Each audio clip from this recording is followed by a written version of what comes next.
council vote पावने फलेन तारे इन तावे मैते नुपी लौरगा अदुना ट्रेन जोक्सले सिदा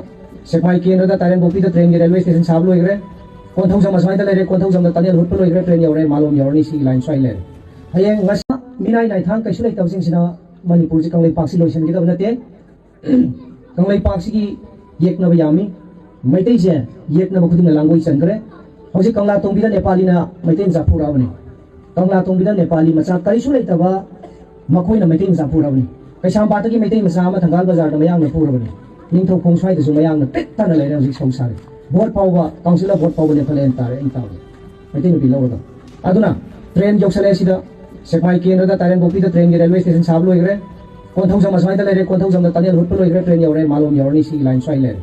हयेंग ngasi नेशनल हाईवे नंबर 2 द किंफाल दिमापुर रोड तगी national highway number 37 Jiribam line दगी विंगर द मित्रा वा कुन खतम पुसलागा ngasi मयांग लाख 8 मणिपुर से लेसन ग्रबे ट्रेन यौरपकान द करी फिवम यौरकनी ngasi मणिपुर द लेरिबो मैतै सुपनगी मी लाख 13 खतने उत्तर प्रदेश की बिहार की मी की प्रधान अमगी वोटर खतने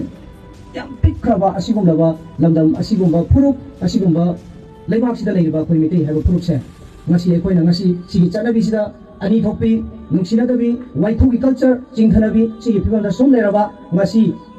की नुमिना सिदा अरामबाई तेंगोल की पीआर ओइरेबा रोबिन मंगाम खोरा कोमना मियाम द हाइजरमगे ngasi दगी सही कुन तरुक के मतुंग सोक लिसिंग अनि यांखै 2050 द मैतै हैबा जाति से मणिपुर से की कंगलै पाक से उररोय मुठखरनी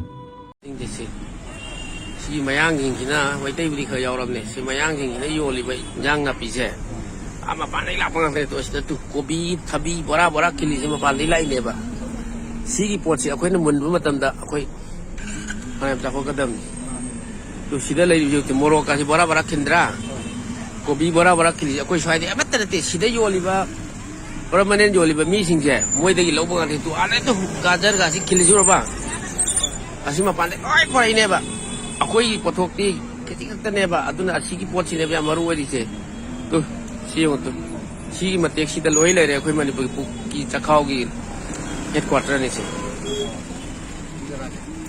सी आलू गासी मपान पोइ नत्रसा तो सी हो स्वाइ जी ने हेडक्वार्टर से अदो सी अयामना मोइ कनो थांगामजा की मयांग ने पाइ अदगी मोइ हुजिति